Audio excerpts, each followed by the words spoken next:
star, bottom of the Smash Mountain. I would like to thank my patron supporters over at patreon.com/bsmpod for continuing to support me and what I'm doing. Special shout outs to my senior producers, Got Ventus Official, and also my mom and dad. Shout outs, love y'all.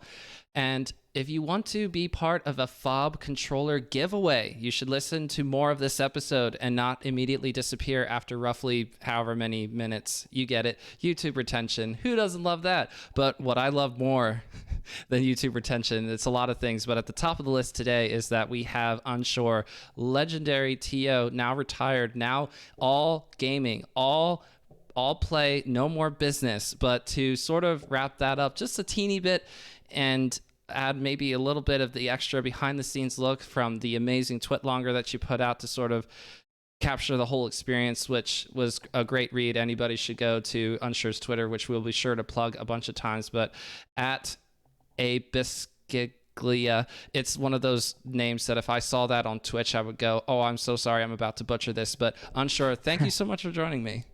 Thank you for having me. I appreciate it. I think there's like a bunch of different ways that I could sort of lean into, like asking about the retiring thing, but maybe the best way is to sort of talk about when you decided that it was going to be time to say, I no longer want to have my main focus of Melee be through TOing. There's probably a thought a long time ago, even before you decided to actually start making moves to get in the direction of letting go of all the operations that you were responsible for, all the things that you did. So would you say that this has been on your mind for more than a year or many years, or how would you describe that feeling in particular? Sure. Yeah. Well, first of all, thank you for having me. I really appreciate it. This is awesome. I've seen the podcast a couple times, and I've seen Cadence on it before, just a couple other notable people on it. So I really do appreciate having me on it. But yeah, I mean, the journey has been kind of forever is the short of it. The longer of it is that I always wanted to contribute to the scene in some kind of tangible way. A little bit of backstory that Larfin touched on kind of in a little article written in the Chicago Melee website was I've always been like, I want to give back in some capacity, and it started with Yu-Gi-Oh! The Yu-Gi-Oh! Scene doesn't really have a very big community drive like effort to it. There's not a lot of volunteering involved in it or possibilities for you as a community person to just contribute, right? You just kind of play the game, or you buy and sell cards or whatever. The stuff that is done like managing like local tournaments or regionals or nationals, that's all either done through a local tournament store or through Konami itself. And when I moved on from Yu-Gi-Oh! To Melee, I was like, okay, well, it's all grassroots. This is a great opportunity to be able to do that. And when I first started like joining my scene's events, I was just like, okay, I want to do this more and more. And it just became something that I really fell in love with pretty quickly. I realized that it was a way that I could meet more people quickly, and it was a way that I could give back to something that I had enjoyed watching for a little while. But to answer the question more directly, probably the real definitive time that I wanted to start, when I knew 100% that I wanted to compete almost all the time, was after I'd become PR'd already. Like I had just become ranked in Chicago, and I think I debuted at like 19 on a 20-person PR, right? So I was like, okay, I can do it, or something like that. And at the same time, Vro, who is the head TO organizer of Chicago, had left to go to SoCal. And we needed someone else to run our tournaments. And coincidentally, I was like, well, I have a little experience. I've been helping out already. Maybe I can just take over. And that was kind of the determining factor, was like, if someone didn't take over and I felt like I could take over, if someone didn't do it, we would not have local tournaments in the city of Chicago. So I felt like rather than kind of abandon that, I was like, well, I will put this on the back burner a little bit and just help organize as well as play Melee as best as I can. And then, over time, as I got better and better, was like, oh man, I really want to play. I really want to play. I really want to play. But my events were, people received them well and enjoyed them. So I was like, well, I can't stop this now. So a couple years, I mean, at least 3 years. 4 years. From the very beginning, it sounds like you were going, well, I'll eventually get out of this. I'll make some soft plans. just do this for a couple of months. Really, somebody's going to come by and make this happen. But then you're starting to find out, oh, everybody's just assuming that Unsure is going to do it. I guess this is just my thing now. Yep. Yep. Exactly. So you were talking about how you sort of had to warm up with, it sounded like you were saying, and okay, I just want to make sure I'm getting the details right. The Yu-Gi-Oh part of this, is this what you're going into now, or was that the first start of helping to make things happen? That was the very beginning. Right. So I played Okay. competitive Yu-Gi-Oh, and then we lost our local scene. We lost our local tournament, and I was friends with the people who ran this Yu-Gi-Oh tournament, and because of that, I told our Melee organizers we should go to this Yu-Gi-Oh venue, and they'll let us play Melee here, and that's how we made Near Mint Games, and I took that over eventually, and here we are now. And then something that definitely resonates with me is that in 717 Melee, it's Central PA. It's a big enough state that saying Central PA, you could reasonably say is like a 200-ish mile radius area, because like I said, Pennsylvania big. But we have no events happening specifically in Lancaster County, which is Amish country. If you've ever talked to somebody like Gumball.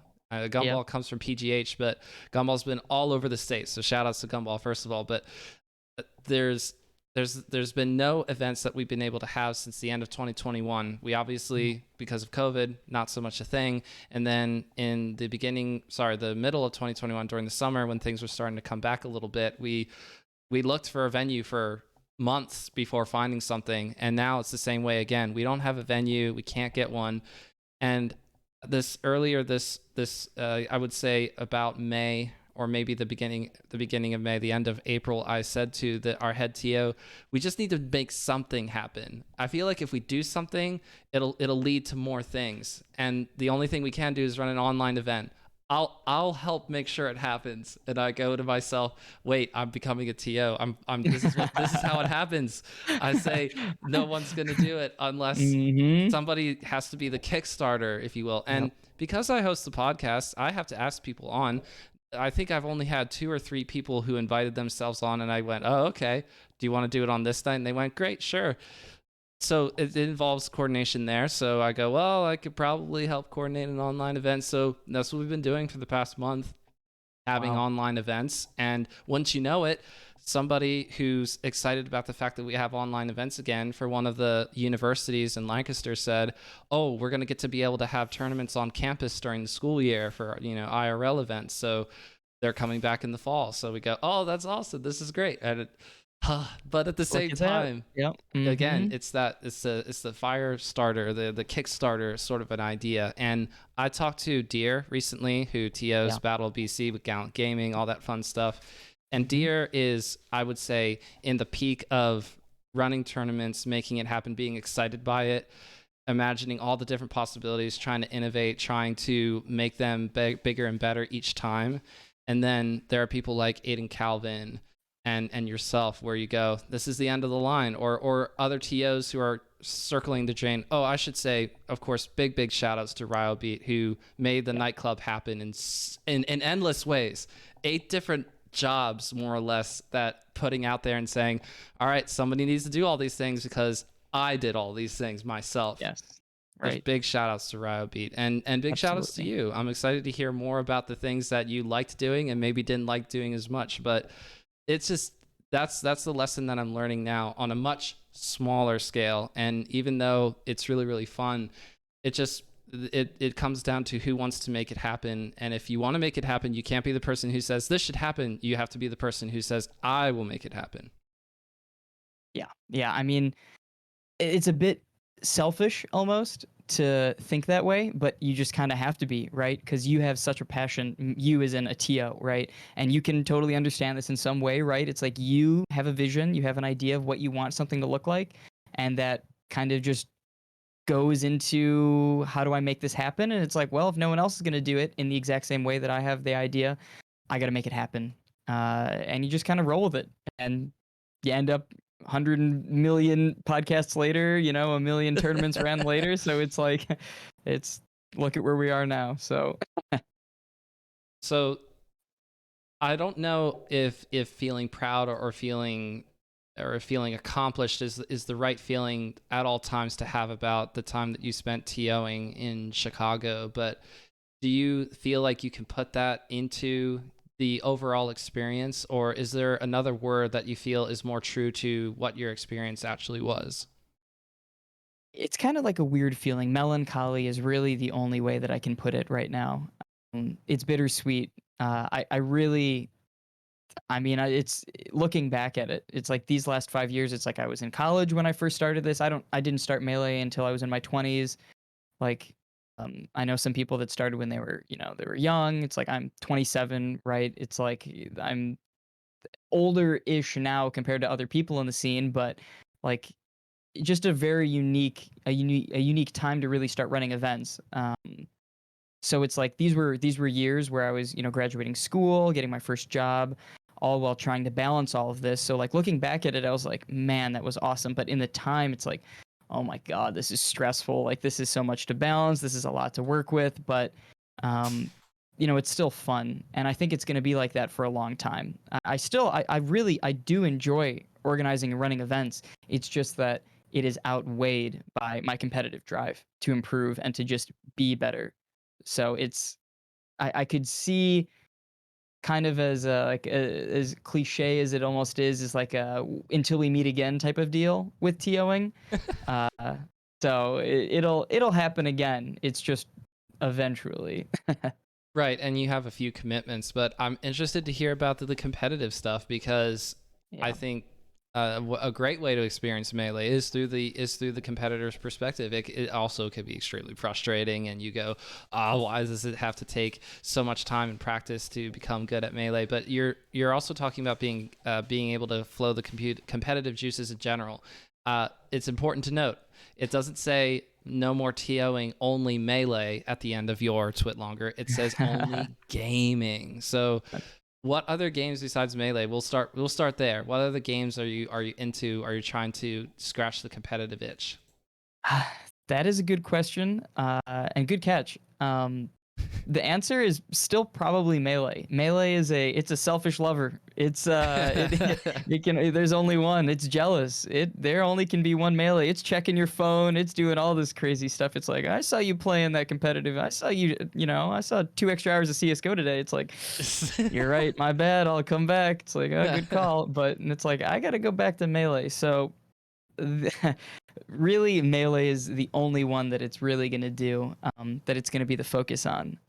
But I'm sure I'll have just a little bit more time to experiment with other games in general, right? Like when you're organizing events, and I'm sure we can touch on this later, but it goes so much deeper than just running the event the day of, right? Like this Mhm. is you're organizing a scene, a community, like more than just the event. So it's like you have to be available essentially 24 hours of every day for weeks or months or years on end because players are messaging you at 2 in the morning. Hey Andrew, this happened this last time. I need you to fix this. Can this happen for next time? Also remember that. Good luck. This. Um, and so it's a lot to balance. And now, kind of with that more or less weight off my shoulders, it's like I have mental capacity to free up for other things. So leaving it open ended is kind of a fairer way to myself that I can kind of say, okay, you can look at other things, you can explore Melee in a different way, or maybe even another game. But I definitely do not see myself going anywhere but to Melee for the foreseeable future. So for Chicagoland Melee, how long do you think they have until they start shaking in their boots and realizing Unsure is now starting to make some upsets, start to take it down some of the people on the PR that are there now? Skurzo, are you watching your back? So I only know Skurzo is one of the top ranked competitive players in Chicago. This is something that I would love the idea of you kind of talking me through players that you have an eye on, but are you hoping to be able to in a certain way make up for what you might say is lost time? Because I've gotten into Melee later in life as well. I'm 26, so I'm not so like we're on the older side compared Young to guy over here. compared to the 10-year-olds or the 14-year-olds that are getting into Yeah, Melee, which is a great right. sign, by the Yeah. way. I shouldn't be upset. No one should be upset that 14-year-olds like this game, because in 10 years they'll be top players that we all love watching and seeing. them That's right. succeed. So I'm not saying that, but what I'm saying is that you look at those people and you know that the 14-year-old has so much more time and less responsibilities, that they could just play Melee all day, every day, and they might be able to make progress faster. Or the pros who have already put in the time, somebody like Scherzo, who I don't know how old Scherzo is, but just putting in the time and is now a nationally known player because of being able to go out to big events and reach the top 32s or top 16s and push for top 8. So that's really cool.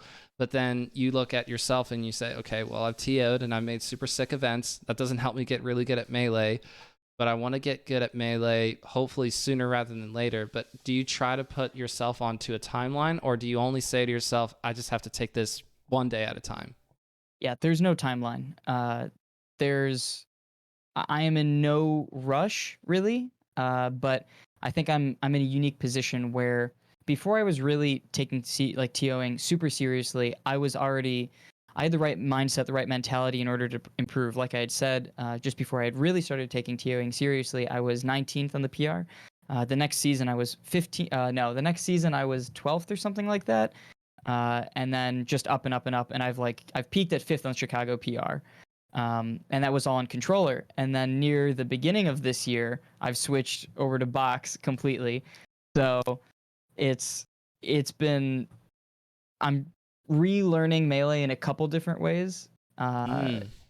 so not only am I relearning Melee as a competitor, because this is the weirdest part, honestly.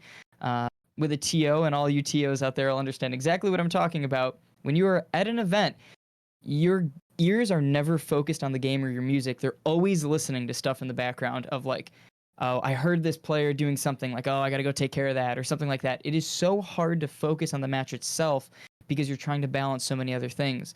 So oftentimes, this last event that I was going to, my sole focus was to just focus on the game. Like, I don't care how I perform, I just need to focus on the game, and that's it. I cannot let anything else in the background distract me.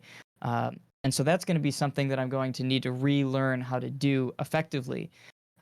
In terms of anyone else that's ahead of me or has surpassed me, it's like, no, it's awesome. And in a way that I'm gonna partially take credit for some of the local guys that have done that, because I was able to give them those opportunities locally, to do that and to see some of their success. So now I can guilt them and be like, hey, listen, I gave you a tournament for 5 years here. It's like, you owe me some matches here. So if I want to play Skurzo at 2 in the morning and I message him, he better pick up that phone. So I mean, I mean, it's like that for a lot of things, right? Like as a TO, um, you kind of get the ability to network and make a lot of connections, right? I've had so many top players or just local great players or other local TOs that could connect me to someone else and have opportunities that I might not have had as a player on that come up. Um, so I'm in a unique position for sure, where I think I have all of the opportunities to reach out to someone and get experience or practice or go to an event that others might not have. So I'm not really too worried about a timeline. I'm not worried about taking it too quickly or too slowly. I think that I'm poised to be in the right position, especially to start making upsets. Even as the box, I've beaten handfuls of PR players. I'm probably just on the fringe of that PR level currently with box. But I think in another 3 to 6 months, we'll be pretty much back up to speed. And especially now as a full-time competitor, there's nothing really stopping me from full practicing just box and really getting down to it.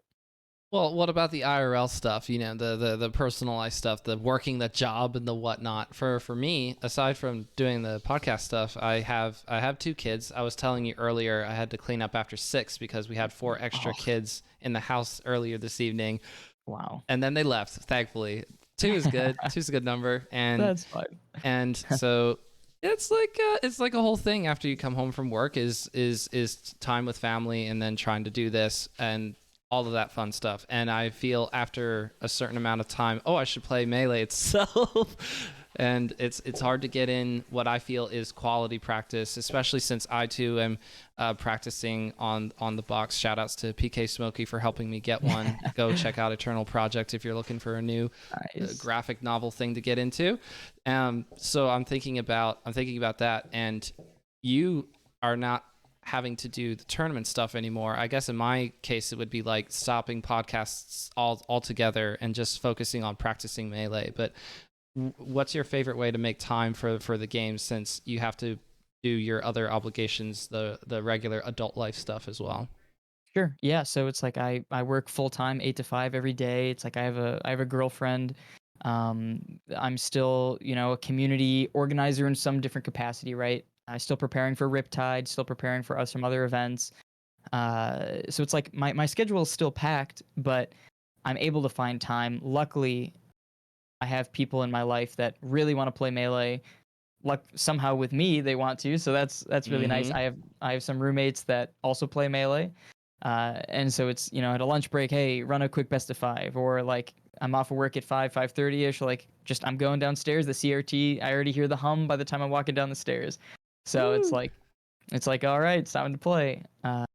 So it's like find the time, and you can structure it effectively. That was something I became accidentally very good at while TOing. It's like I still had a competitive drive. It's like, how do I find this time to practice? And it's like you start to realize that 15 minutes is worth different than someone else's 15 minutes.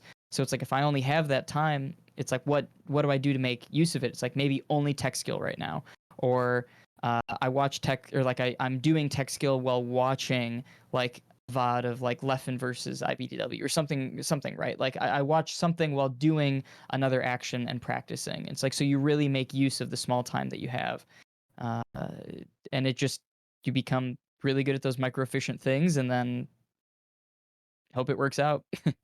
You were talking about planning for Riptide. I think it would be cool to talk to you about the Riptide of last year, because if you were the head tier for that, that means that this was the first big event back from COVID. There was Smash Summit 11, which was invitational, and you don't have to necessarily worry super duper hard, other than the fact that people are coming around from all around the country, all around the world. You don't necessarily say, oh, we're just going to be super okay because it's a smaller number of people. But what I'm getting at is that I remember when Riptide was announced, and I think it was around, I want to say it was around March, but it might have been even a little bit later. I think it was during a Gallant Melee Open online event thing. Yep.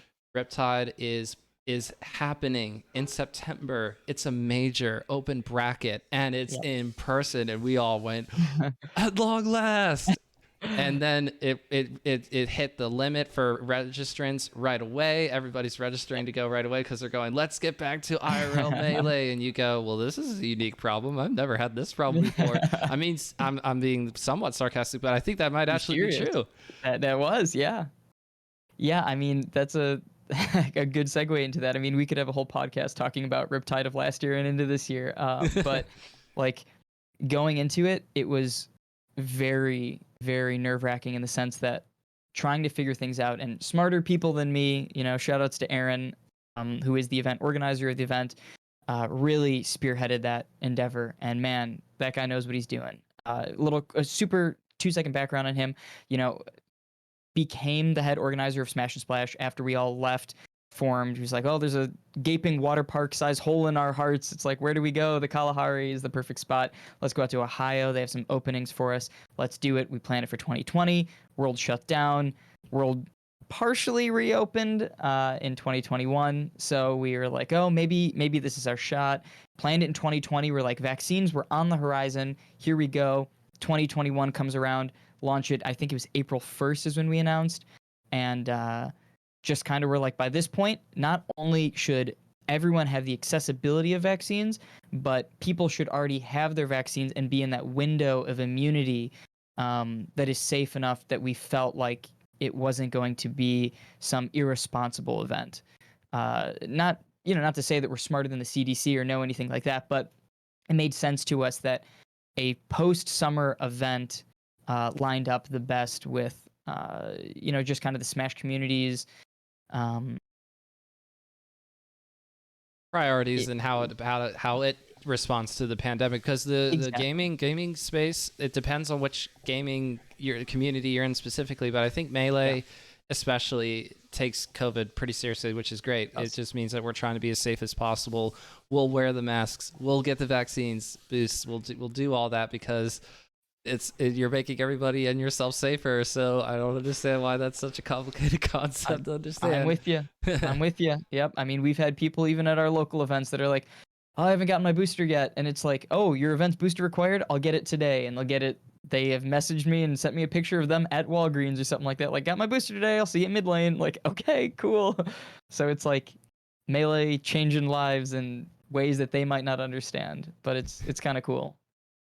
Nice little side effect. But aside from the registrants popping off right away, you also Yeah. knew that this is going to be how events look, and there's sort of this not that okay. So it's not like Genesis 8, which was supposed to happen in January, or Main Stage 2021, which was about Yeah. November of last year.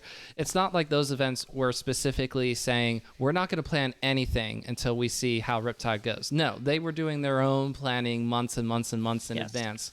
But I think on the community side, the public facing side, there was going to be this expectation, whether it's fair or not, of like seeing how Riptide treats different things around the new reality that we have, where the pandemic is still a thing, but we're trying to make in-person events happen again, especially the big ones that are major sized events. And so I'm curious about what you either appreciated or did not appreciate about that challenge, because like I said, it didn't I would be surprised if any other tournament was saying, let's just wait and see what happens with Riptide. It's just more of like, I think the community side, the people like me who were looking in and going, how is this going to work? And seeing what Riptide does to sort of be the first event back in that size. Yeah, I mean it's intimidating. You know, when we broke the almost 3,000 person threshold, we're like, oh man, we need answers for a lot of questions, and it daunting in a lot of ways. You know, me and the other head TOs as well as event organizer toured the Kalahari before the event would happen. We toured it back in, I want to say in July, and obviously you know contracts are being signed and deals are being worked out at this point. But you know, we saw the entirety of the space and we're like, we legitimately have enough space to make this feel like a spacious and comfortable and safe event. And I think we accomplished that. For anyone that did attend Riptide, the setups were very much spaced out in terms of the rows itself. Uh, the main concerns are obviously the things that happen after the event, right? I can only do so much about yelling at someone and wear a mask in the event. That's as far as my control goes, right? The second you walk out of that ballroom and you know you're gonna go share a cigarette with your friend or something like that, or you're gonna go share a bottle with your friend in their room, I can't do anything about that. It's like, of course, there are going to be COVID cases, and realizing that and the extent of your limitations is just important to know. Um, we were prepared, I guess, to say for what our expectations were, and I think we surpassed even our expectations. We had very, very, very few confirmed COVID cases from Riptide, and we were very happy about that. And I think that's a combination of both great work on our organization side as well as our players showing up, being vaccinated, being safe, and just taking our everything seriously. I had to yell at very few people throughout the event weekend to put on their mask or to move away from that person or do something, right? It felt like everyone took it just as seriously as we were taking it, which a huge relief. So I'm very grateful for that. So I'm curious about how it came to be that I think Jade and Contra were helping to TO this event. I remember at least Jade helping to TO the event. I was not there, for the record, but I'm seeing all this stuff happening on Twitter, on Twitch and stuff. And Jade seems to, I don't want to say take pleasure in yelling at people or anything, but just as anxious as you, or as like taking everything as serious as you, to make sure the mask protocols and everything else are being followed, which is cool. But since I've talked with Contra and Jade different times, not at the same time on the podcast before, so big shout outs. I'm curious, when you're looking around and saying, who else can we add to the team, make this event as awesome as possible, not just in terms of how the experience goes, but I would like to be looking forward to seeing who I'll be working with at the event as well, assembling a team, if you will. Is that something that excites you when it comes to organizing a big event, where you say, I get to pick people or look for people and find people to make a good team to make this event go well, and a large part of that being we found the right people to do the right jobs? Yeah, I think it's a good question. Doing any larger event, I always have the idea of the A team, right? Like who is on my staff Yes. that I could if I fall dead right now, I know without a second of hesitation they're going to roll my body under the table and they're going to become unsure. And so it's like that's what I need, and that's the kind of confidence, that's the dedication that I need. And I think Jaden Contra absolutely can do that. I mean, any of the TOs, if they all just crumple right now, like they'll just take over and they'll do great. Specifically on the melee side, uh, I was fortunate enough to work with a couple of different guys who I've worked with before, both Killa Blue and Coin. Coin from Michigan, and then Killa Blue from Champaign, now in Chicago. Let's go Chicago. Yeah. And these guys both have hosted their respective regional events. They've both hosted. Killa Blue has done, Show Me Your Moves, House of Pain. Coin has done any crazy Michigan tournament you can imagine. Here be mid tiers, literally so many other things. The guy's done it all. And these guys I trust with my TO life, right? Like if things go haywire, they're right there to cover for me, and they're going to do great. On the Chicago side of it, Penicillin Krillin, who I hosted my first event with, absolutely, he could do the same job, if not better than anyone else that I know. Killer, just completely laser focused on whatever objective given.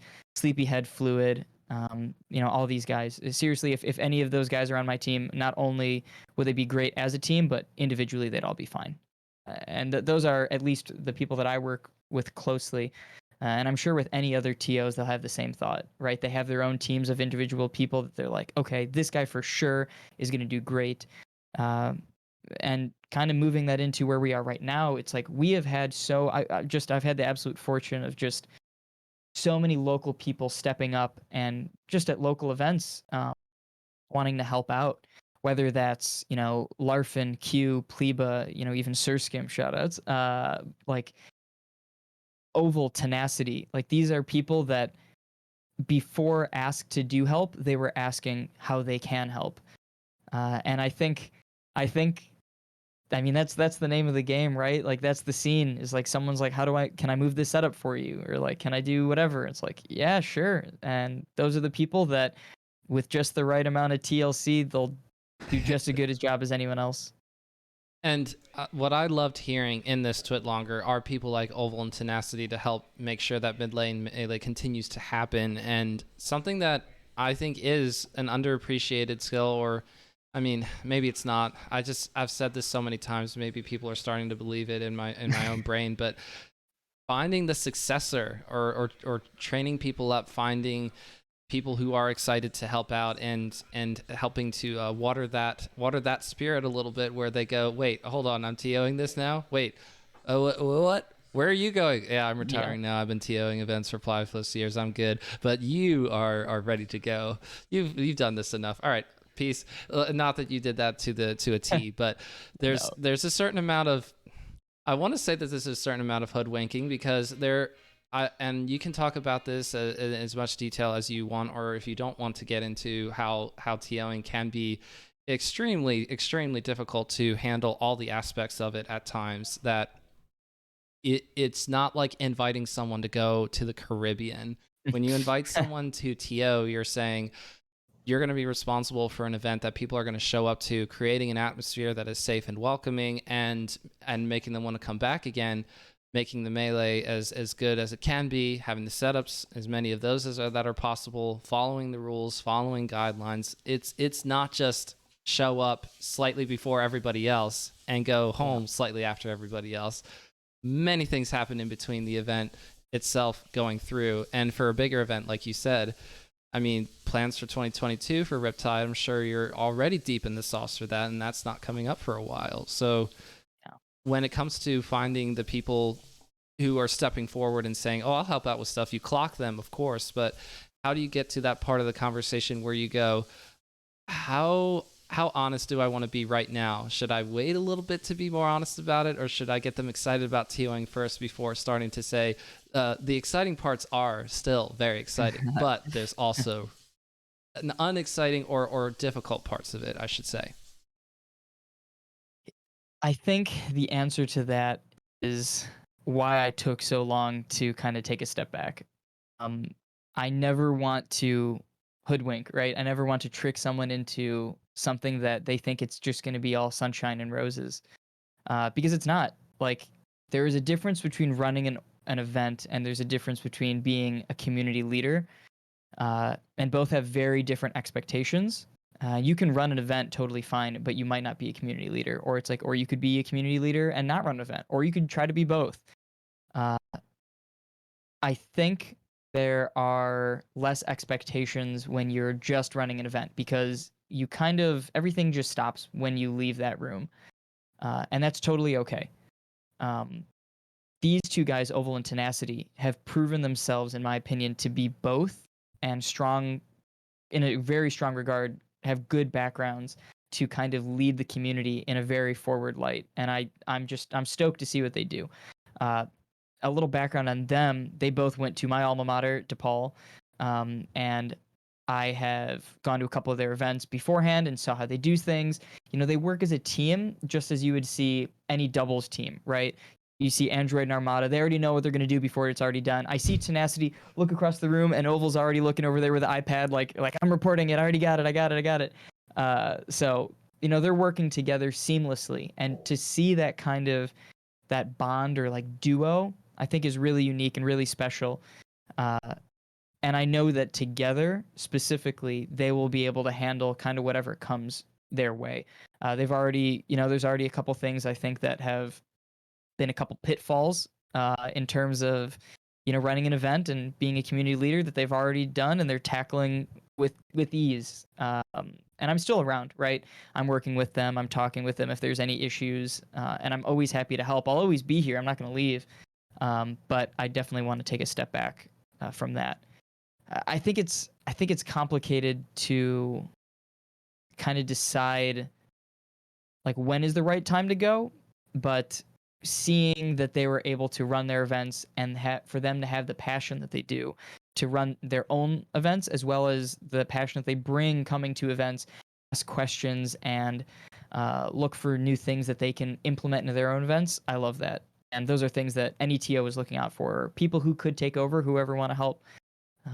And I'm sure every, you know, organizer has someone like that in mind. They're like, oh, I've seen this guy eyeing what they're doing. Like this guy, they're bringing that to their event. That's a good one. So I think they're a good fit for the role.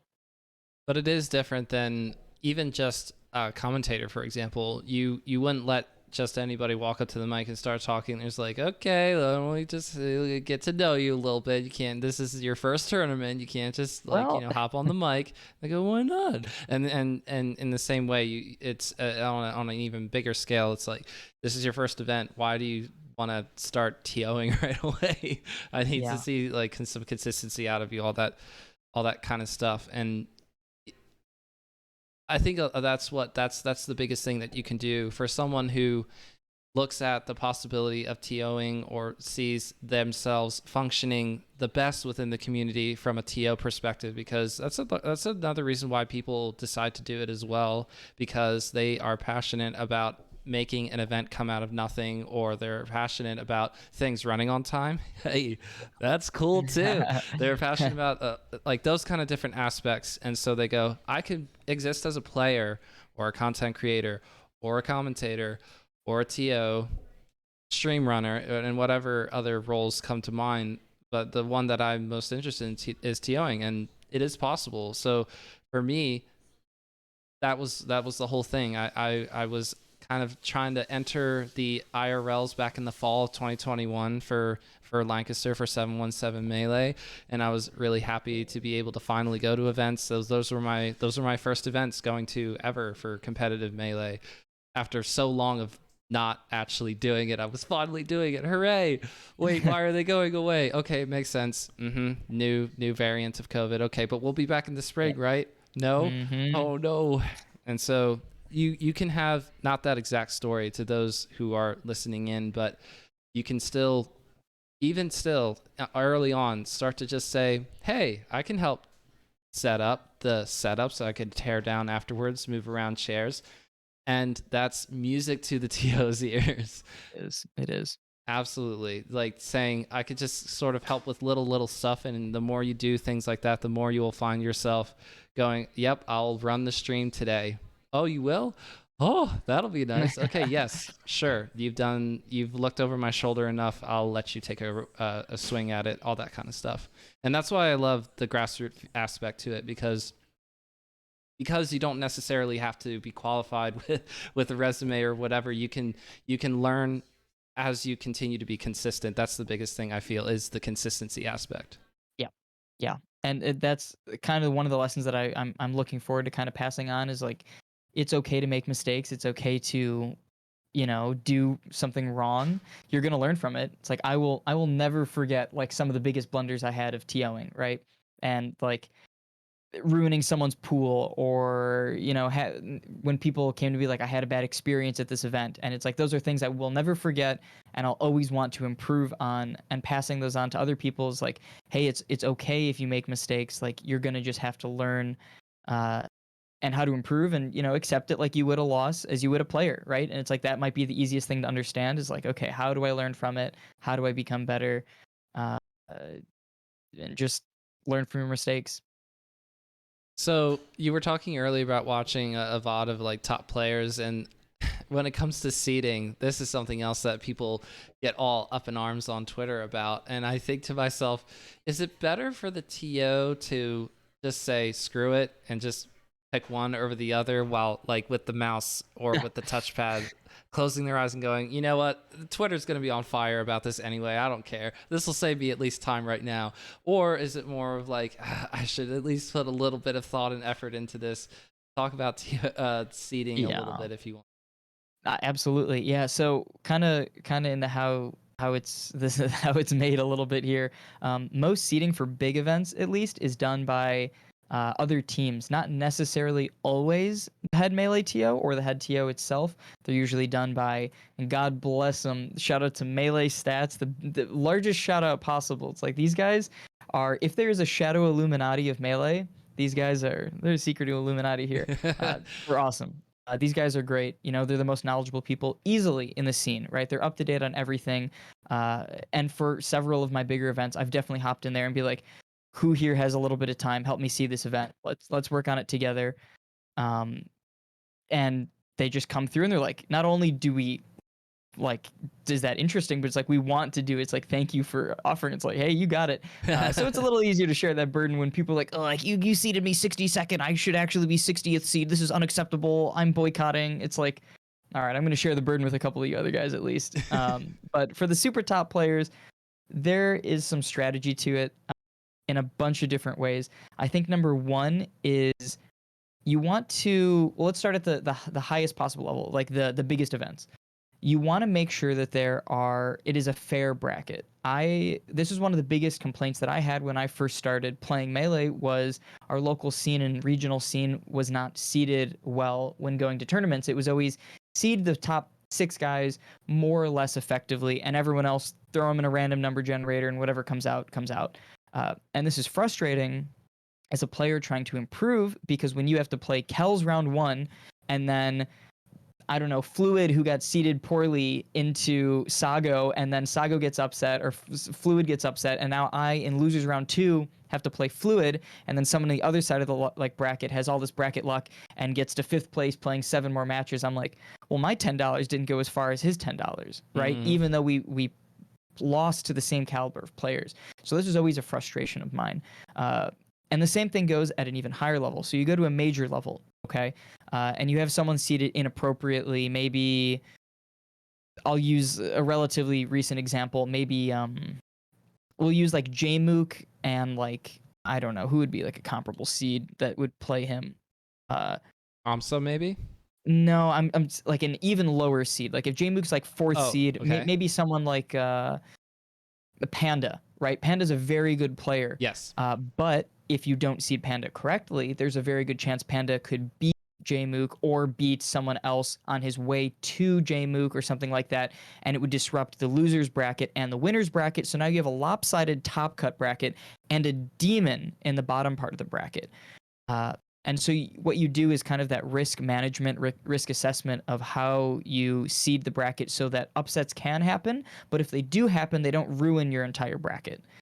And there are very careful ways to do that, and just seeding effectively, making sure that things look okay, and spending the extra minute or two on where people are placed so that the loser side of bracket is done effectively. And going down then, not even to like the lower level, the regional or the local level, these people are playing maybe weekly or monthly. It's like if you're playing the same person 3 times a week and then you're playing again at a regional, not only are you going to be frustrated that you're going to keep losing or beating this guy, you're going to be frustrated that your money is like, oh my God, I paid the same amount to lose to him at a different venue. It's like, what was the point?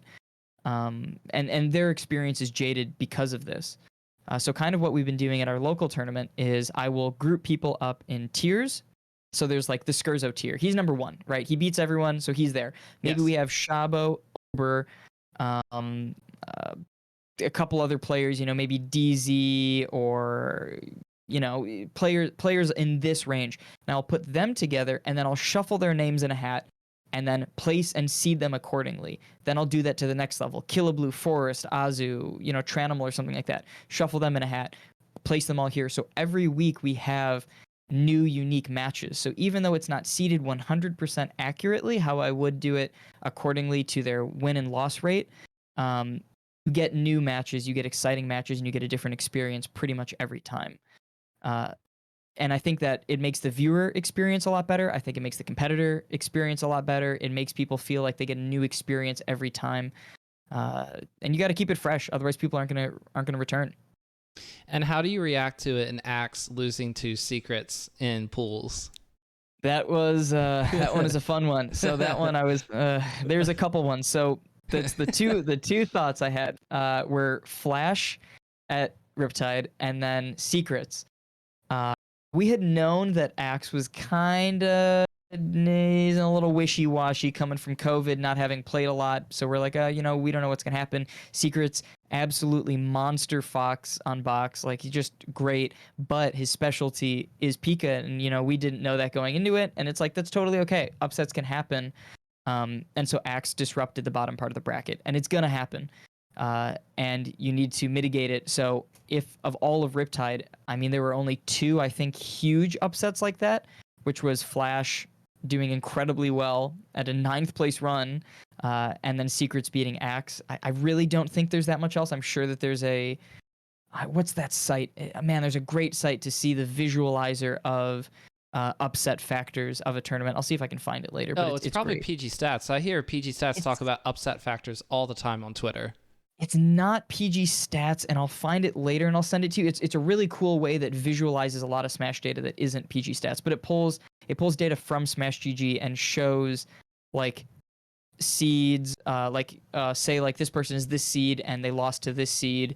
It does this. It just pulls it from the API, is similar to how Smash GG or PG Stats would do it.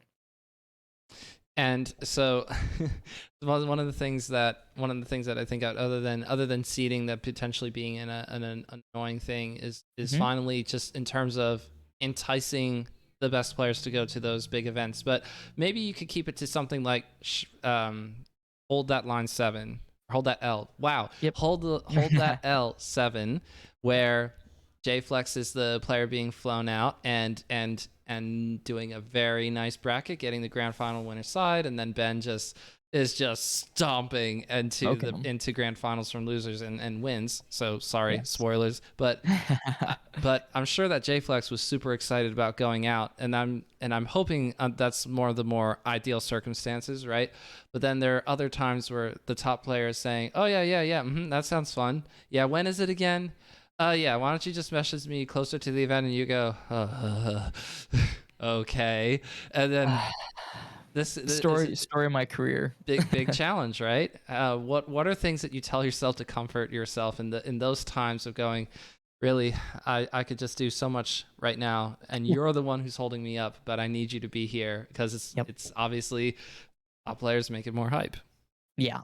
I mean the answer is there is no world in which I am composed about when a top player ghosts me, and I'm literally giving you free money to fly you out, house you, and have you win my tournament. It's like I you just gotta kind of go yell in a room. You gotta, God bless those CRTs. Maybe I gotta go break one of those guys though. I'm gonna go to Oh destruction room or whatever. But like, there is nothing more frustrating, and this has been my entire Melee career of getting someone out to an event that I know will enjoy it, and you just can't peel these players out of their rooms, right? When Melee is accessible as it is, and they're no. comfortable, and they're coming off a long, maybe a long time playing, and it's like they just don't want to go, and then the event happens and they're like, I should have gone. It's like, I know, it's like, I've been telling you this. So it's like, for the most recent Hold That L, I had 7 top 100 players ghost me after telling them, I will fly you out. I have people in our community that literally want to pay for your flights. It's like they want to do it, and they're like, oh yeah, I'm interested. And I'll message them 6 times in a row and be like, hey, I just want to make sure we have like a month until the event. Are you still interested? 3 weeks, 2 weeks, nothing. And I'm like, well, I did as best as I could. And it's like, I know stuff comes up, but I also plan my events, the bigger ones, Hold That L, when I know that there is a lapse in events in that point. So it's like, this is the sweet spot window. You don't have any other obligations for other events. I'm not hosting over another large event. I'm hosting strategically so you can come out and you don't feel like you're missing out. So it's a bit frustrating, and I wish I could tell the other TOs that there's an answer, but there just isn't. Money doesn't get them out there. Cool things don't get them out there. They just have to decide if the moon is aligned with, in a Mercury's in retrograde or whatever. I don't know how top players decide to go to events, but that's how they do it apparently. So when you see another TO, this will be hopefully the last TO question that I'll ask, but I probably as many as you want. Okay, but when you see another event that is around the size of a regional or of the size event that you like running, aside from the weekly, the local weeklies, and that kind of pops off, if you will, and people are joking major and that kind of stuff. How does that affect you? Because of course, pride is a big part of why we do anything within the community, because we're not being paid to do on a big scale to be able to support ourselves and go full-time TOing or full-time content creation. Very small list of people. The rest of us, meanwhile, a lot of it is passion and pride. So, I mean, for me, when I see other Melee related podcasts pop off, I go, oh, that's really cool. And I have to remind myself that they did the work that it takes to actually get to that spot, and I did not, and it's all good. Sometimes I have to tell myself that. Thankfully, it's not super often, but the stakes are not very high for me. I'm just curious for you, where I would say the stakes have been higher for you in terms of events that hundreds of people go to. So, and for Hold That L7, it was over 200 or nearly 200 entrants, right? Yep. So just talk to me about when you get to have that event compared to the other events, the other Hold That L's or other regionals that you've tried to host, and maybe they didn't do quite as well, or however you felt, what that was like for you. Yeah, it's always a journey to convince people to sign up. The secret is definitely to message the leaders of each carpool, kind of thing, right? It's like, this only happens after you've been running stuff long enough. You know who drives the car. You know who's the leader of the group chats, right? You're like, I know that guy right there. He's going to spearhead this pool right now. I know it. And the other kind of thing is giving people objectives.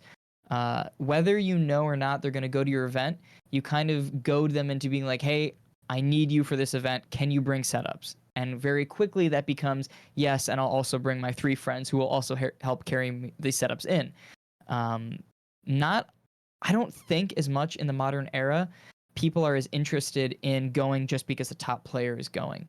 They want to know that it has been proven to be a good event. Maybe it's in a cool place, or maybe it's just easy for them to get to. I think 4 or 5 years ago, 6 years ago, what years? 2022, 7 years ago now. At this point, when top players were truly not as accessible, they weren't streaming, they weren't really active on Twitter as much. They felt more as like on a pedestal or these figureheads in the shadows.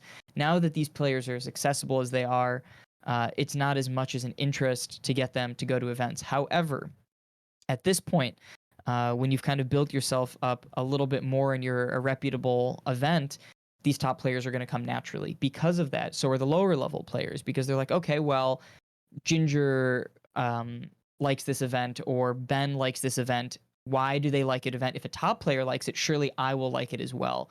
And then they'll come out. So it has this kind of get the little fish to attract the big fish, bring in a big fish to eat up the little fish, and the little fish are like, oh, that big fish is kind of cool. I'm going to be like that guy one day. So you kind of have this play off of that. So you have to find that sweet spot of attracting the right people to go to the event and also encouraging them to go with the good players. The good players are going to attract the mid-level players. The lower level players are going to go like, I want to beat the mid-level players. Mid-level, big fish eats the medium fish and whatever and so on. But it's always an adventure to try to build that up and up and up and hold that all. Yeah, it was the biggest regional I've hosted. About 200 people, which was awesome. And it's funny, it was as close to my first event, my first hold that L, which was 184 entrants, I believe. So my first hold that L was a little smaller, just barely, than my last hold that L. So it's cool to see it kind of come full circle and stay in that relatively consistent area. I think the lowest we had was about 100 entrants for hold that L, which was a bit small. But I think that was just a little bit of poor planning on my end, and maybe you could have done some things in the future, pushing people to get out more.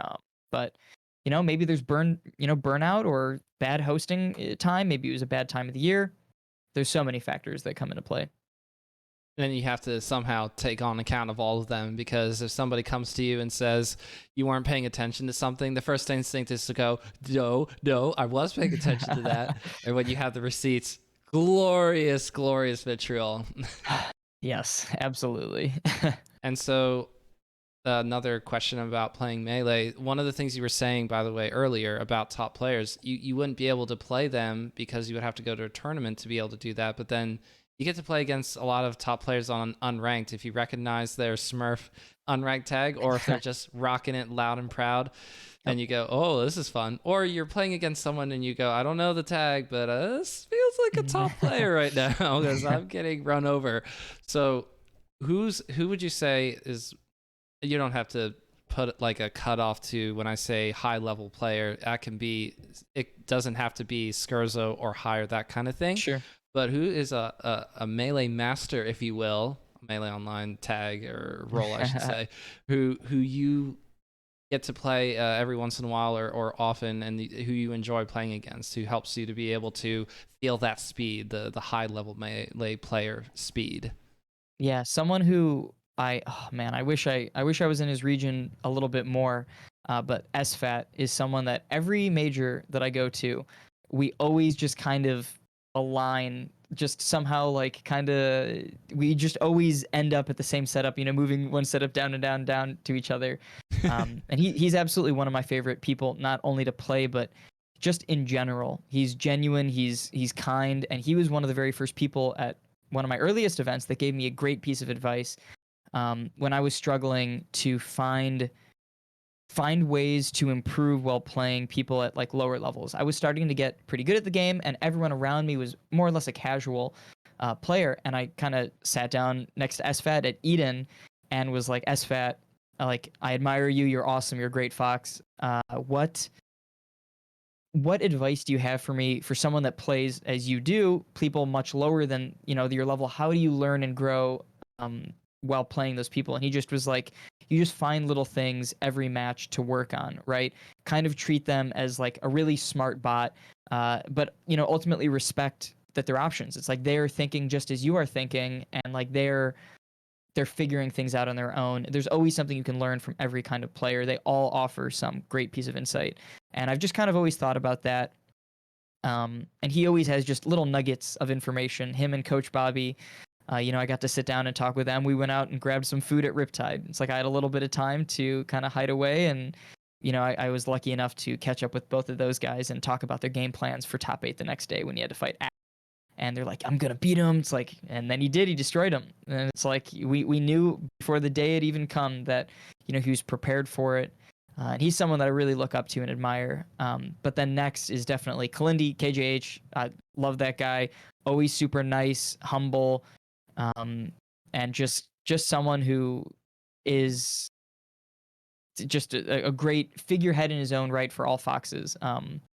My brother actually does he works with him a little bit on some software engineering stuff. They've been kind of going back and forth on that.